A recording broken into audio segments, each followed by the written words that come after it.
up so I can see him.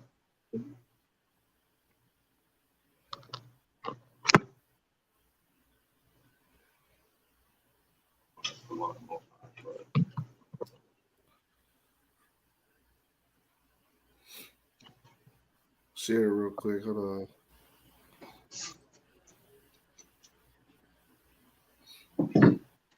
Share it real quick.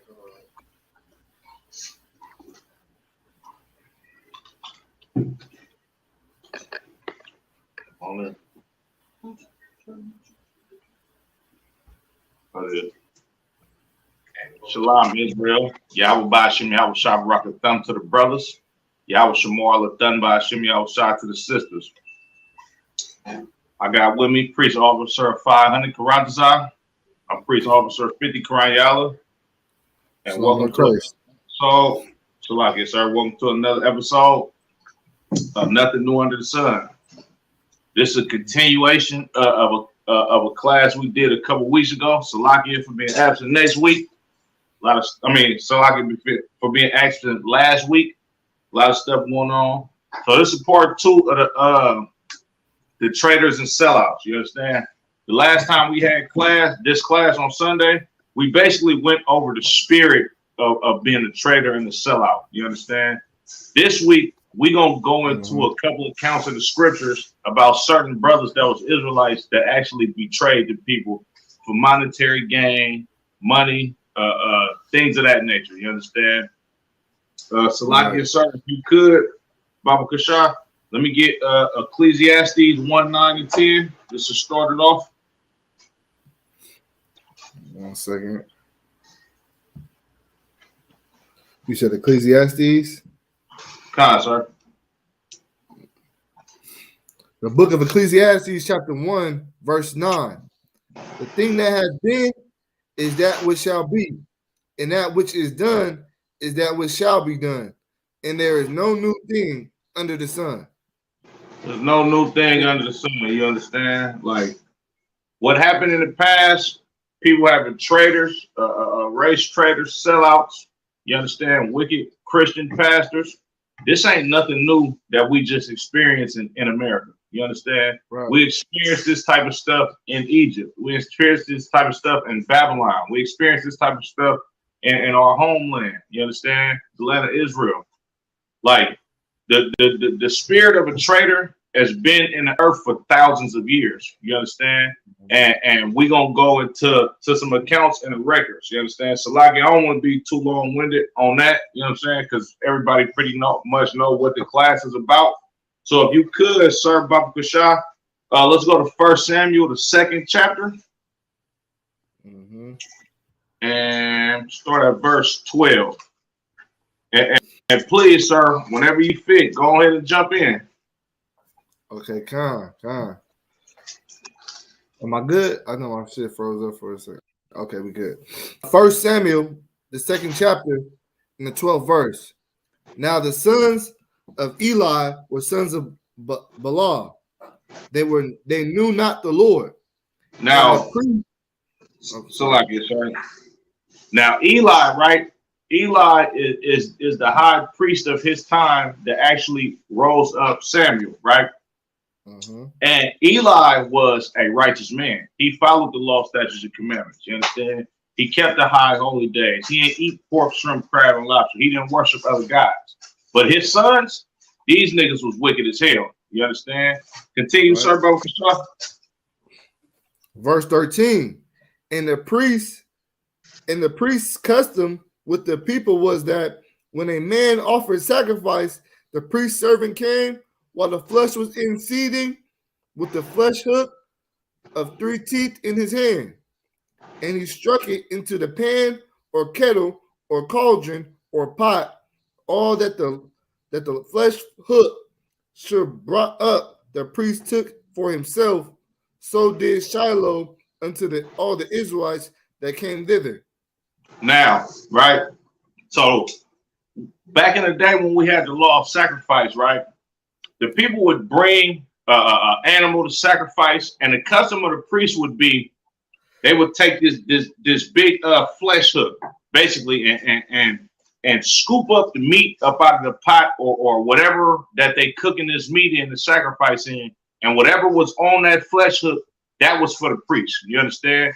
Like the priest took exactly what the Lord gave to them. You understand? They wasn't greedy. They wasn't eating so much to where it was not enough for the people to be able to eat. You understand? Continue, sir, Brother Kushar. Verse 15. Also, before they burnt the fat, the priest's servant came and said to the man that sacrificed, give flesh to roast for the priest, for he will not have sodden flesh of thee, but raw. Keep going. Yeah, come on, sir. And if any man said unto him, let them not fail to burn the fat presently, and then take as much as that thy soul desireth. So let me read that again. And if any man said unto him, let them not fail to burn the fat presently, and then take as much as thy soul desireth. And then he would answer him, nay, but thou shalt give it me now, and if not, I will take it by force. Now, what Eli's sons was doing, instead of being righteous men over the people and taking a portion that was fit for them at that time, what they would do is they'd tell them like, nah, we don't want you to cook all the meat. I'll take my meat raw to where I can take it with me. You understand? I don't want you to sit up here and cook my meat and I'll be able to eat with the people. They like, man, look, give me mine raw so I can take mine to my house and go do whatever the hell I want to do with it. You understand? Right. And the man that was sacrificing, he'll be like, sir, that's not how stuff is supposed to go. And Eli's sons will respond like, look, man, if you don't do whatever the hell I'm telling you to do by giving me my own portion of raw meat, then I'm going to take it from you by force. These niggas was wicked and evil. You understand? They like that's the spirit of being greedy. You understand? Exactly. And that's what's going on with traitors, you understand, and sellouts. These niggas is greedy. They doing all of this for their own personal gain and don't give a damn about what's going on with the people. You understand? Like Eli's sons, the sacrifice is for the priest as well as the people that came and brought the sacrifice. Everybody's supposed to get an equal portion as far as like what you can handle, as far as, you know what I'm saying, your appetite and y'all sitting down at a high holy day or event or whatever is going on. But Eli's son, they like, man, look, we don't give a damn about the customs. We don't care how it usually goes. This how I'm telling you it's gonna go. You're gonna give me most of this meat so I can take it back and go do whatever the hell I want to do with it. You understand? Read verse 17, Baba Kushal, sir. Time. Wherefore the sin of the young men was very great before the Lord, for men abhorred the offering of the Lord. Man, look, these niggas hated the offering of the Lord. You understand? Like, if you sin against God, you hate God. You understand? And the Lord has set up the nation of Israel to be a righteous people that love each other, that care for each other, that share with each other, that make sure everybody is good as far as like what they need. The Lord ain't sitting up here telling you that, oh, since you got a better position in the kingdom or you got a better position over the people, then you should receive way more than these people because you somebody of authority. That ain't how the Lord get out. You understand? That's how Edomites get out. That's how your oppressor get out. Your oppressor sit in them skyboxes at these basketball games, on the team, getting billions of dollars a year off of these brothers working their backs off. You understand? To fulfill a so-called dream that they have to be able to be successful in this country. And they might be getting $1 million contracts and all of that. But meanwhile, the person that owns the team, he ain't got to go out there and sacrifice his body. He don't got to sacrifice his time with his wife and his children to be able to make a couple $1 million. He just sitting back in the boardroom wearing suits and collecting billions of dollars off these players in the NBA. That is That's the spirit of Eli's sons that we reading about. You understand? Like these niggas were so wicked. Just imagine that you got your kingdom, right? Your people. These are your brothers and sisters. We all come from the same forefather. You understand? We all come from the same seed line. Meanwhile, we all come from the same seed line, but you don't give a damn if my family eats as well as your family eats. Or you don't give a damn about my family having the necessities that we supposed to have. You just care about your immediate self. And that's the same spirit that these damn Christian pastors got on today, as well as all these sellout so-called black leaders. You understand that's prominent in Hollywood and have somewhat of a social status in this country. You understand? But Salaki, so you want to say something? No, go ahead. You on point with it. You know what I'm saying? It's the rock. Keep going. Kind sir, Most High Christ, the water. You understand? But we gonna drop that. Let's go to 1 Samuel, the 8th chapter, and the first verse. 1 Samuel. Because not only did Eli's sons do this, but Samuel's sons eventually did this also. You understand? Mm-hmm. They had the same spirit of being greedy and wanting to see themselves have more and didn't give a damn about the people. You understand? 1 Samuel 8:1. And it came to pass when Samuel was old that he made his son judges over Israel. Right. Now the name of his firstborn was Joel, and the name of his secondborn was Abiah. They were judges in Beersheba. His sons walked not in his ways, but turned aside after liquor, and took bribes and perverted judgment. So Samuel being a righteous judge in Israel, you understand? Of course, him being a righteous man, he's going to raise his sons up to be righteous men. But these brothers, they didn't care about being righteous. It said they went after Luke Crane. They took bribes and perverted judgment. Like these niggas was all about the money, basically. You understand? Right, you go sleep with that woman, you understand? And we know that she's a married woman. Go ahead, throw me a couple dollars and we'll wipe your slate clean. Salakia. That's what goes on in the Christian church. You understand? Like your pastor know damn well the deacon is sleeping with underage girls and having sex with other men's wives. But the deacon offerings be so fat at church, he don't give a damn about that. You understand? Right. Like they know that sister that's sitting in the front row, she just slept with 2 and 3 brothers in the church. You understand? And she always backbiting other sisters in the congregation. But meanwhile, every time that collection plate come around, she's dropping dough in that thing. You feel me?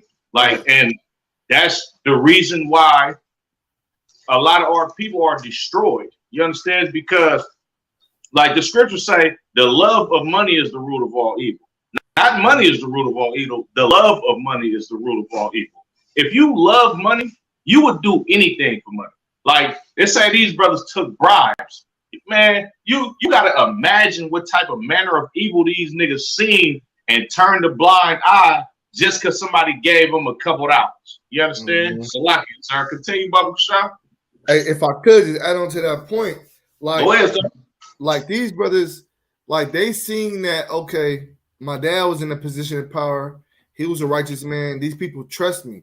So they have a reputation of being Samuel's sons. You see what I'm saying? Right. And that reputation of being Samuel's sons, they took advantage of that to exploit that. You see what I'm saying? They took advantage of it to exploit, like, okay, these people are going to do what I want. And if I get any type of money, or, you know, if I can get money out of this, this is where I want to be at. You know what I'm saying? I'm going to exploit this for my gain. That's why they took bribes. You know what I'm saying? Because, you know, it's people that want things done for them, and they're like, okay, they coming to me with all this. You know what I mean? I could get money out of this. You see what I'm saying? They thought that's the spirit that they had, and it wasn't to actually help their people, but it was to fatten their own pockets. And in doing so, you're not really helping your people. You're hurting them more than helping them. You see what I'm saying? And you're hurting yourself at the same time. You know what I mean? That's all I wanted to say on that. Nah, you absolutely correct, sir. Like Like it's so wicked and evil. You understand?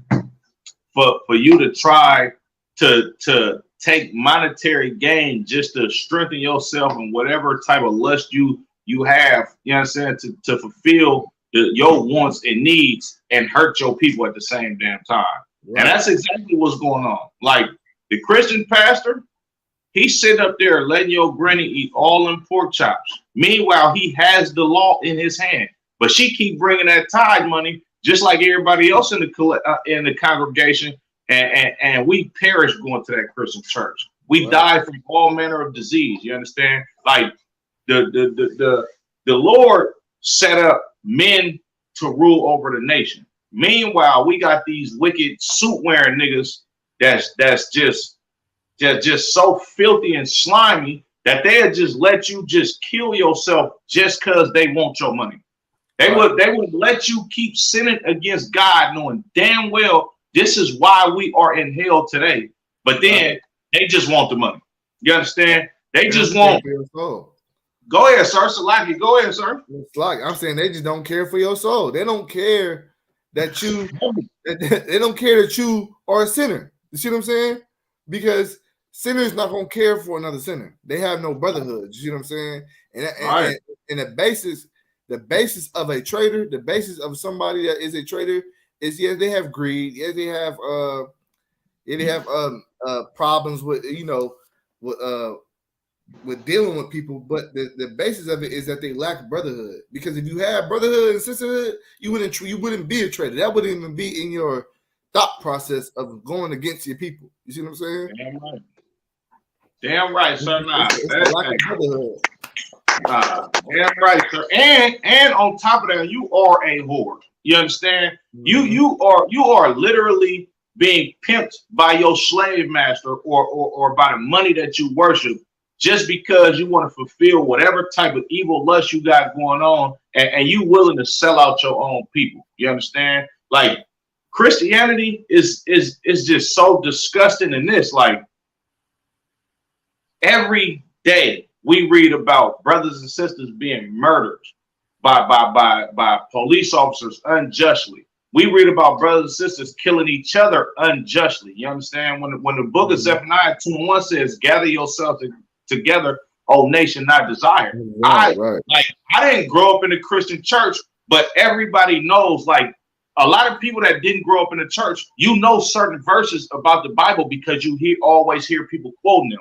Before I came into the ISU, became under Commander General Yana, I've never heard Zephaniah 2:1. Like that is not a scripture that's going through the black community. You understand? And the reason why is because your pastor is a damn sellout and a traitor. You understand? So and if you look at the scriptures, they saying that they knew not God or walked not in the way of God. So when you see your pastor selling you out, you know that's not a man of God. No matter what the hell is coming out of his mouth, no matter what his monetary gain looks like, no matter what is going on, these people that you're describing, it says they knew not God. You know what I'm saying? So they don't walk in the ways of the Lord. A man of the Lord wouldn't walk like that. A man of the Lord wouldn't treat you like that.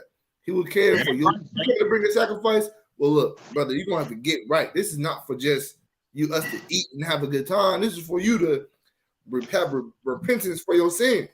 Right. You see what I'm saying? And the scripture also say the Lord it's like I'm paraphrasing, he prefers obedience over sacrifice. He doesn't want he never wanted sacrifice from the beginning. He rather you just listen. You see what I'm saying? And that's what a righteous brother should be telling you, rather than just like, yeah, just keep. Look, you go ahead and do that, man. I understand. We can't be perfect. That's that we can't be perfect. We can't be like Howard Shah. So I understand. Just keep bringing. Next time, the offering's gonna have to be a little bit more bigger because you keep doing the same thing. You know what I'm saying? And he's not really rehabilitating you or correcting you and changing you and telling you how to change, how to fight the demon. He's not giving you righteous counsel. He's just telling you, yeah, all right, I understand. And he's just basically pacifying you. You see what I'm saying? Pacifying you just to get a bigger check out of you. Next time it's going to be more, knowing damn well you're going to keep sinning because he didn't give you the solution to stop sinning. You know what I'm saying? Right. That's all that is. Sir. Salakia. Yeah, continue, sir, Baba Kasha. Let me get it. Where was you at? Verse 3? No, Verse verse 4, 4. sir. First Samuel 8 and 4. Then all the elders of Israel gathered themselves together and came to Samuel unto Ramah, and said unto him, Behold, thou art old, and thy sons walk not in thy ways. Now make us a king to judge us like all nations. Man, look. The elders of Israel came to Samuel like, bro, look, your sons is destroying our kingdom. You understand? Your sons is out of pocket for real. And Right. you gotta understand too, like the elders of the children of Israel at that time, they kind of took the sucker route as well by saying, put us a king over us. So we can have another judge, so we can have a judge like all the other nations. We like the Lord was mad when the children of Israel asked for a king. You understand? Right. Like we were supposed to obey who the Lord set over us as a judge. You understand? And keep his law, statutes, and commandments. We ain't supposed to be like these other nations. You understand? And Samuel's sons, them basically selling their own people out for money and perverting judgment and stuff. That's customs of the heathens. You understand? The heathens will sell their own people out for money. You see it all the time. You understand? The Edomite countries from to and fro, none of them get along. All these Africans don't get along. You understand? And a lot of these beefs be behind money. You understand? It be behind monetary gain. You understand? Or somebody got effed over on a deal that they were supposed to be righteous about. You understand? Mm-hmm. But Salaki, sir, keep going, Baba Kushan. All right, so we got verse 5. No, Salaki, verse 6. But the thing displeased Samuel when they said, Give us a king to judge us. And Samuel prayed unto the Lord. And the Lord said unto Samuel, Hearken unto the voice of the people, and all that they say unto thee. For they have not rejected thee, but they have rejected me, that I should not reign over them. Man, look, the Lord, like, look, man, get them niggas a king. They ain't rejecting you. They rejecting me that I should not rule over them. So you go ahead and give them a king. Keep going, sir, Baba Kushan. Verse 8. According to all the works which they have done since the day that I brought them up out of Egypt, even unto this day, wherewith they have forsaken me and served other gods, so do they also unto thee. Now therefore hearken unto their voice, howbeit yet protest solemnly unto them, and show them the manner of the king that shall reign over them. Man, look, God cold. He said, look, tell them, yeah, I'm finna give y'all a king, but protest with them, meaning like, bruh, I don't think we should have no king, but when you get a king, this is what type of king he's going to be. Continue, sir. And Samuel told all the words of the Lord unto the people that asked of him a king. And he said, This will be the manner of the king that shall reign over you.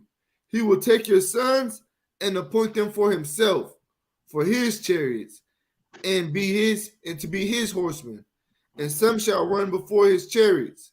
Man, look, Salakia, the Lord said, look, y'all about to get a selfish, greedy bastard for a king. Exactly how Samuel's sons are getting down, that's gonna be your king, because y'all rejecting me that I should not reign over y'all. You understand? You asking me for a king so you can be like these other nations. I'm gonna give you exactly what you want. You understand? I'm gonna give you a king that's gonna be so slimy. He's gonna take your sons and appoint them for himself. Meaning y'all are going to be his servants. You understand? Whatever the hell he wants y'all to do is what you're gonna do, because he's going to be greedy and a selfish bastard, and this is what you asking for. Continue, sir. Verse 12, and he will appoint him captains over thousands and captains over fifties, and he will set them to ear his ground and to reap his harvest and to make his instruments of war and instruments of his chariots, and he will Look, take your Sluggy. so like it, sir. Look, y'all gonna be growing stuff for him. Y'all going to war for him. Y'all is gonna be his personal slaves. You understand? He's gonna use you to whatever the hell he wants to use you for. Right. Anything that he sees fit that he can gain off of your sons, that's what he's gonna do because you asked for this king. Continue, sir. Right, Sluggy. And he will take your daughters to be confectionaries and to be cooks and to be bakers. Look, your daughters is going to be in the kitchen making biscuits from scratch for him. You understand? Mm-hmm. While your sons is out there in all manner of war and all service of the field, your daughters are going to serve him how women serve men. You understand? They're going to be cooking for him. They're going to be making confectionaries. That's a person that make a lot of baked goods. You understand? They're gonna be cooking their ass off of him. Salakia. He gonna use both of your. Go ahead, sir. Salakia. No, go ahead. You was about to say something. Go ahead. He gonna use your sons and daughters. You understand? For whatever the hell he sees best fit. So you understand because he is the king, and your sons and your daughters are going to work for this king. Go ahead, sir. Salakia. I was gonna say, just to add on to what you're saying. Y'all wanted this king, y'all gonna serve this king. That's how the Lord looked at it. Like, yeah, I'm gonna give y'all what y'all want. But y'all wanted this king, y'all gonna serve this king. Like y'all in all manner of work. You see what I'm saying? Y'all go to war for him. Y'all gonna build him up. Y'all gonna serve this king. You know what I'm saying? Because what it was they lacked the trust in the Lord. Like the Lord looked at it like, did I not govern y'all from Egypt and brought y'all out of Egypt? Y'all didn't have no king then. You see what I'm saying? Well, all these years, y'all ain't had no king then. I set up judges for y'all. Like, you don't, like, basically, y'all lack faith in the Lord. That's what it was. That's why he took offense to it. And that's why he's saying, basically, like, now, oh, yeah, I'm going to give y'all a king. And y'all going to serve him. You know what I mean? Sir. And verse 14, and he will take your fields and your vineyards and your olive yards, even the best of them, and give them to his servants. And he will take the tenth of your seed and your vineyards and give it to his officers and to his servants. Mm-hmm. And he will take your manservants and your maidservants and the goodliest young men and your asses and put them to work. Salakia. And he will take the tenth of your sheep, and Salakia, and ye shall be his servants. And ye shall cry out, you shall cry out in that day because of your king, which ye shall have chosen, and the Lord will not hear you in that day. Salakia, sir. The Lord said, look, this nigga's finna be so selfish. Y'all are going to cry out against this king, and the Lord is not going to hear you. You understand? He's gonna do so much stuff to y'all. Your king is about to oppress you, basically. The Lord is saying, look, your king, he about to do all type of evil wickedness towards you people. You understand? Because y'all don't want me to rule over y'all. So I'm gonna send a wicked nigga of your own nation to rule over you, and y'all gonna be so distressed that you're gonna cry out against this king, and the Lord is not going to hear nothing. You understand? Continue, sir, Baba Bashar. Verse 19. The people refused to obey the voice of Samuel, and they said, nay, but we will have a king over us. Verse 20. That we may also be like all the nations, that our king may judge us and go out before us and fight our battles. Look, man, Samuel just told the children of Israel all type of evil that the king is going to do to them, and they still didn't give a damn about that. Nah, man, we still want that king, man. Like we need a king to rule over us so we can go out and fight these battles like the rest of these nations. You understand? Right. And that was so foolish of us to do back then. Because Salaki, sir, you could drop that. Let's go to the 15th chapter. And this is what type of dude we about to read about. And if you don't know that this king that Samuel's talking about, this is King Saul. You understand? And I'm gonna give you a small account on how evil King Saul was, according to what the Lord said. You understand? Continue, sir. Salakia, 1 Samuel 15:1. The book of 1 Samuel chapter 15 verse 1 also said unto Samuel also said unto Saul, the Lord sent me to anoint thee to be king over his people, over Israel. Now therefore hearken unto the voice of the words of the Lord. Thus saith the Lord of hosts, I remember that which Amalek did to Israel, how he laid wait for him in the way when he came up from Egypt.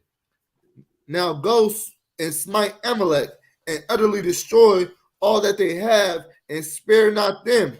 And spare them not, but slay both man and woman, infant and suckling, ox, sheep, camel, and ass. Salakia, sir. Like when we came out of Egypt, you understand? We was basically walking past the land of Edom. You understand? But Amalek is the chief tribe of the Edomites. You understand? These are your so-called Jewish man today. You understand? We wanted to pass through their land to get to our homeland. You understand? And we didn't want to walk directly through their land. We wanted to walk on the outskirts of their land, and we try to come at them. Like, look, man, just let us pass through the outskirts of your land. You understand? We ain't gonna go to the right or to the left. We ain't finna go into none of y'all cities. We just trying to get past y'all land. You understand? With y'all blessing, of course, so we can go ahead and do our thing and go where the Lord appointed us. Man, Amalek was like, hell no. Right. You niggas ain't coming through here. You understand? And on top of that, not only did they refuse to let us pass through the outskirts of their land, they started killing a lot of us. You understand? They would do coward stuff like come to the back of the nation where the women and the children and the elderly people was, and they just was picking niggas off. You understand? The Lord ain't forgot about none of this. This is why he telling Saul, look, man, I ain't forgot about what Amalek did to y'all when y'all was coming out of Egypt. Go ahead and kill them niggas. You understand? Kill everybody. Kill the dog. Kill the cat. Kill the sheep, the goats. Kill every damn body. You understand? Right. I'm hot on what they did to y'all when y'all was coming out of Egypt. And furthermore, these Edomites are physically the brothers to the tribe of Israel. You understand? As you know, Jacob and Esau was fraternal twin brothers that came out of the same mother and had the same father. You understand? These people know exactly what was going on while we was in the land of Egypt. You understand? They knew how we was being tormented and enslaved and persecuted and any other word that is not good that one nation can do another nation. They know we went through all of that in the land of Egypt. Meanwhile, when the Lord finally had respect unto the children of Israel, and we was able to get up out of Egypt from the hands of the Most High, these damn Edomites was like, yeah, we don't give a damn about none of that y'all went through. You understand? You can't come through here. You understand? And Salaki, sorry, keep going, Baba Kashaf. To verse 4. And Saul gathered the people together and numbered them in Telaim. 200,000 footmen and 10,000 men of Judah.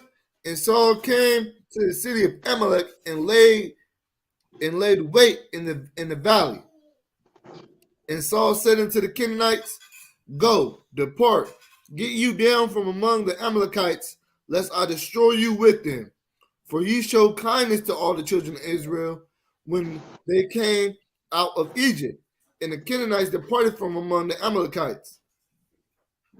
And Saul smote the Amalekites from Havilah until thou comest to Shur, that it was over against Egypt. And he took Agag, the king of the Amalekites, alive, and utterly destroyed all the people with the edge of the sword.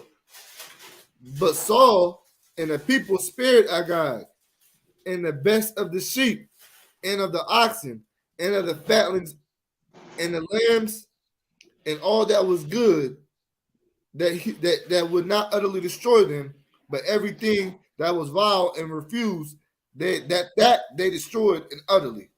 That they Right. destroyed. Salakia.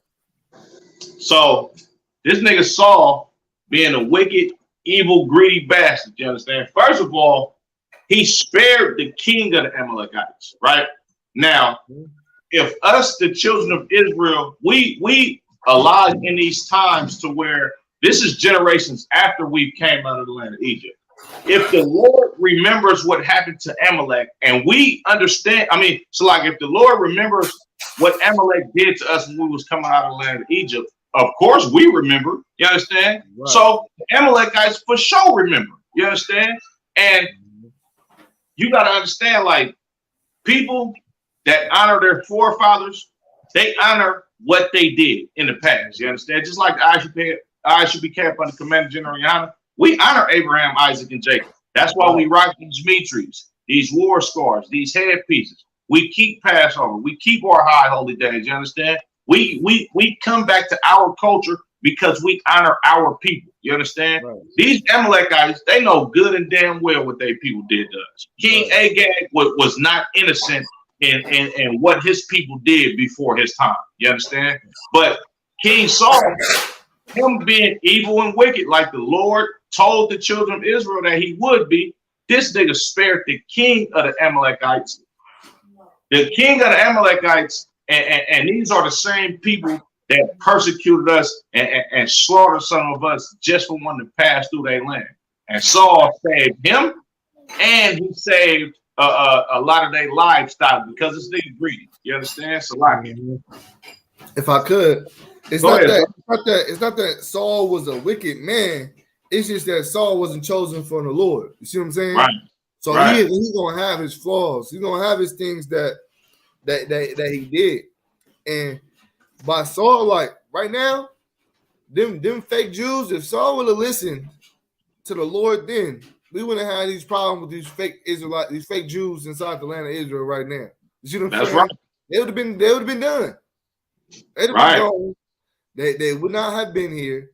But this is what happens when you don't hearken unto the Lord. When you don't hearken unto the Lord, and you want to be your own, govern yourself.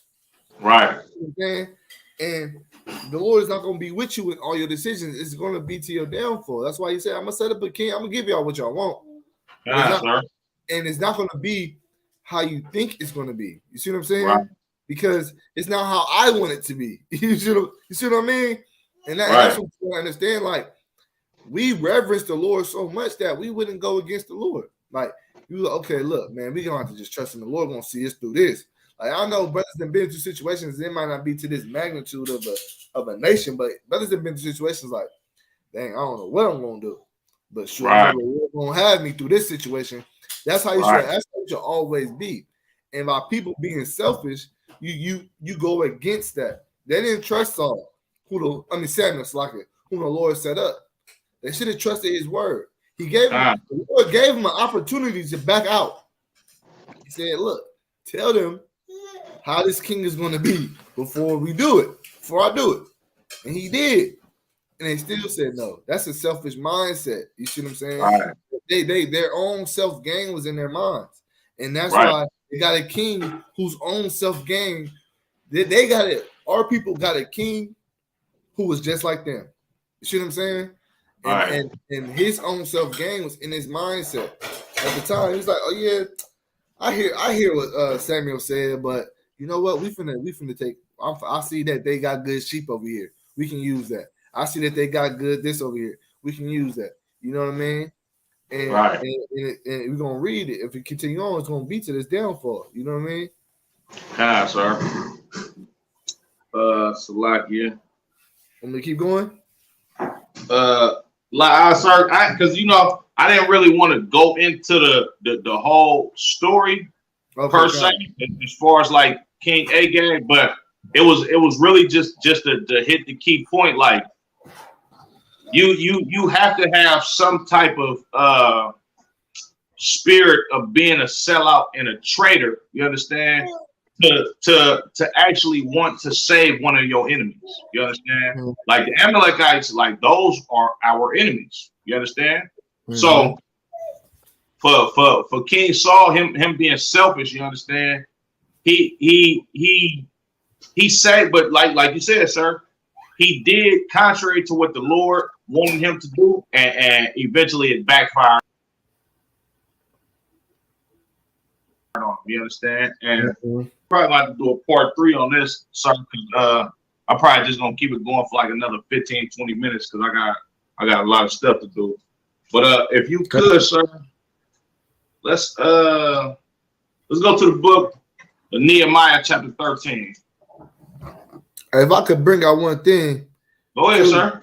Also on the spirit of a sellout and a traitor, like going against your people is like, and because like really what the spirit of a sellout is what I'm trying to say. It's why I bring out the selfish aspect. It's somebody being selfish because you value your own gain over your nation. You see what I'm saying? And essentially what that is a lack of brotherhood. If you break it down to the nucleus of the matter, you see what I'm saying? To the basis of the matter is that you lack brotherhood. You lack brotherhood and you value yourself over your people. That's what a sellout does. They value. Yeah, it's basically itself because if you value the money over your people, you value that money for what? You don't value the money because it's paper money. You value the money because you can do with the money. You see what I'm saying? So essentially, what it is you lack brotherhood. A sellout is anybody who lacks brotherhood. You would trade your people in. Like if you read about in the book of Joshua, the 7th chapter, the brother that went back and when the Lord told us to destroy everything out of in the land of I forget that Canaanite land. Salaki. It's the book of Joshua, the 7th chapter. And he kept something for battle, and Joshua recognized it, and they had to I don't want to pull it, but I forget the brother's name. Let me go back and just get the brother's name real quick. You said, hold on, you said Joshua 7, sir?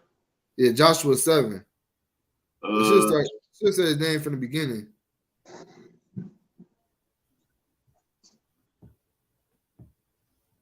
Akan.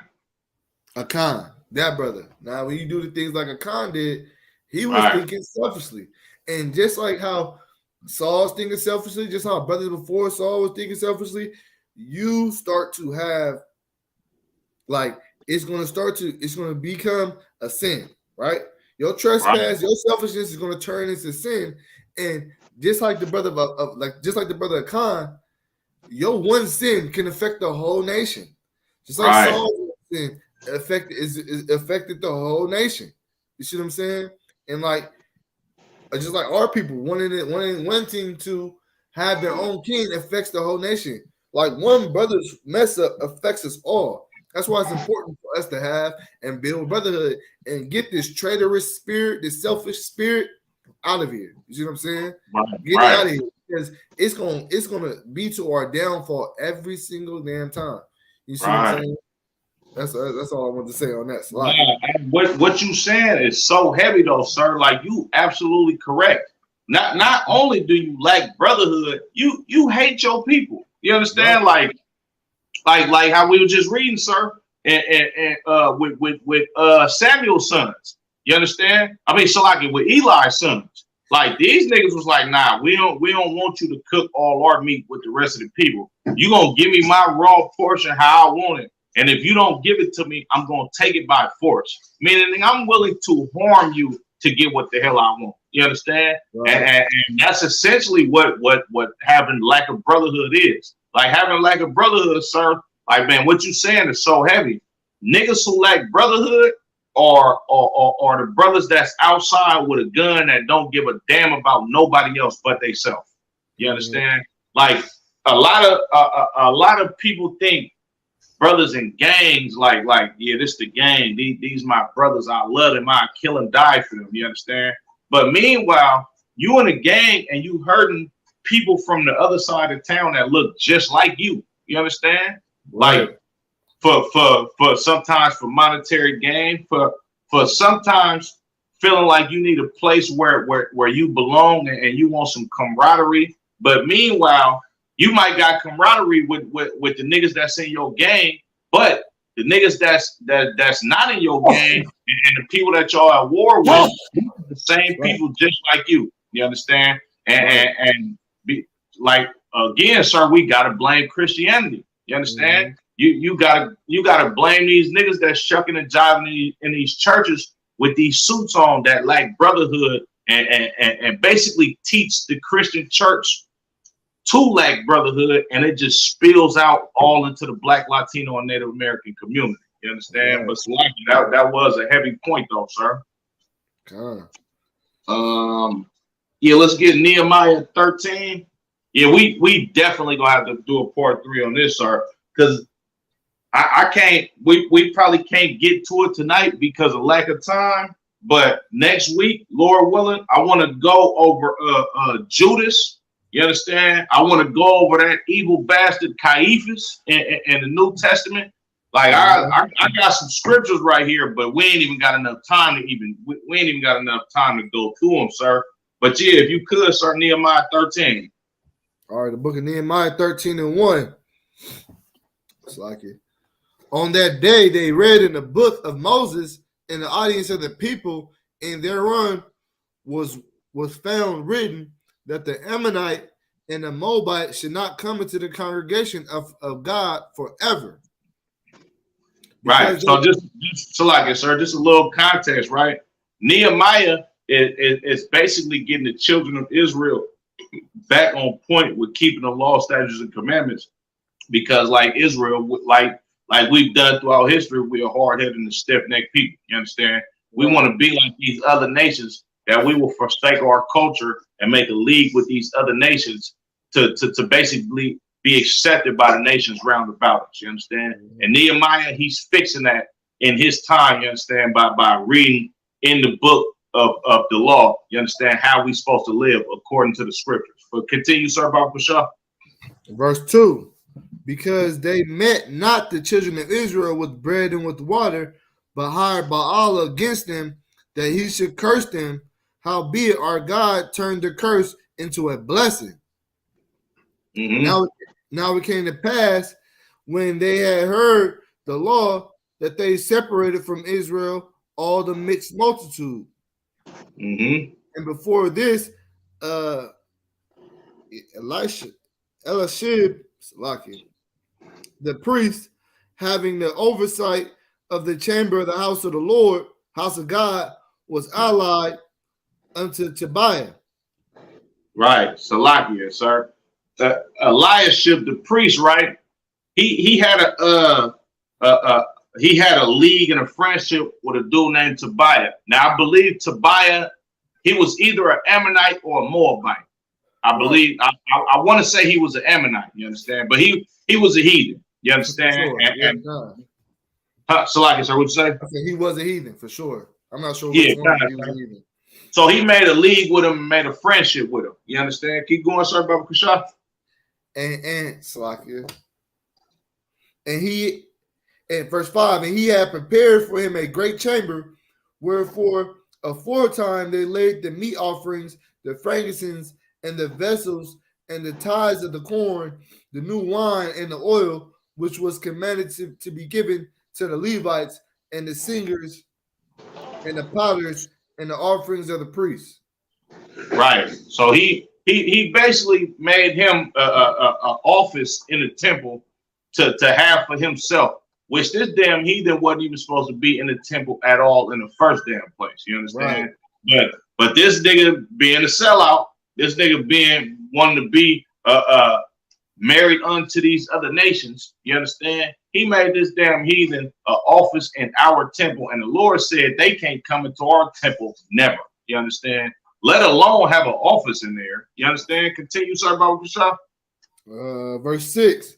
But in all this time was not I at Jerusalem, for in the 13th year of the Archazes, king of the Babylon, came I unto the king, and after certain days obtained I leave of the king. And I came into Jerusalem. Oh, Salakia. Oh, Salakia, sir. Right, because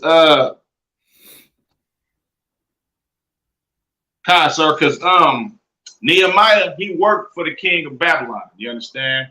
And he eventually got a leave from the king in Babylon to be able to come to Jerusalem to see what the hell was going on. You understand, in the holy city. Continue, sir, Brother Pashah. Salakia. Verse 7. And I came to Jerusalem and understood of the evil that Eliashib did of Tobiah in preparing him a chamber in the courts of the house of God. And it grieved me sore that I cast forth all the household stuff of Tobiah out of the chamber. Right. Nehemiah was hot. That nigga walked into the temple.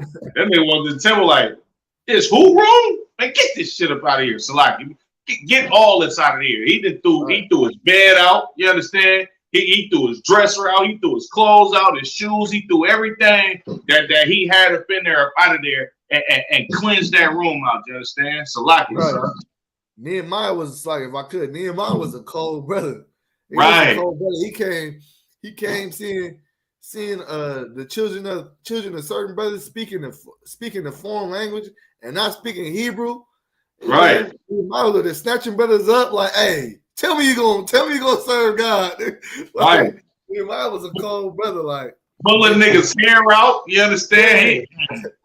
Nehemiah was a cold dude, man. Nehemiah was a cold cat, you understand? But that's the zeal of like how you were saying earlier, like sellouts and traitors, they lack brotherhood. Nehemiah fully understood brotherhood. You understand? Right. He fully understood, like, look, man, can't no damn heathen be in our temple of our God because he's not one of us. The Lord ain't chose no damn Moabite or no Ammonite to serve him, to minister unto him.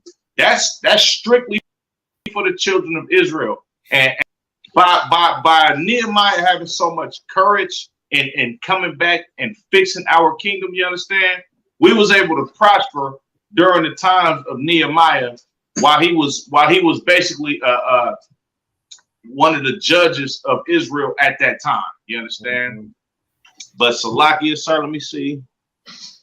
Yes, I'm gonna go ahead and end it, sir. Salakia, we definitely like to do a part 3 of this. I got stuff going on over here. You understand? The water to you, sir, for tapping in. You understand? Anytime, all the time. You know what it is. You want to close? You want to close it out with something to say, sir? Nah, it's too wild, man. You know what I'm saying? Just tune in, like, subscribe, share. You know what I'm saying? Follow us on. We everywhere, man. We on Instagram, Twitter, Facebook, and YouTube, man. Follow all avenues. Subscribe to all avenues of the YouTube. Make sure y'all tune into these classes and Facebook and Twitter. You know what I'm saying? And shoot, next week we back at it again, Lord willing. Yeah, kind sir, Lord willing. I'm definitely gonna have a lot more time on my hands next week. The water to you, sir. You understand, for reading, for bringing out the heavy points that you bringing out, and for helping me grow this class, sir. I greatly appreciate it. You understand? No sweat. You know what I mean? Yahweh Ba'Shem, Yahweh Shah Barak the thumb to the brothers. Yahweh Shemal the thun Ba'Shem, Yahweh Shah to the sisters. And man, Lord willing, we're gonna do this next week for part 3. Y'all tune in. You understand? Like Adonai said, we everywhere: Facebook, Twitter, Instagram. You understand? We on YouTube. We all over the place. You understand? Look, help support this truth. Pay your tithes, man. Y'all, you understand? Shalom, Israel.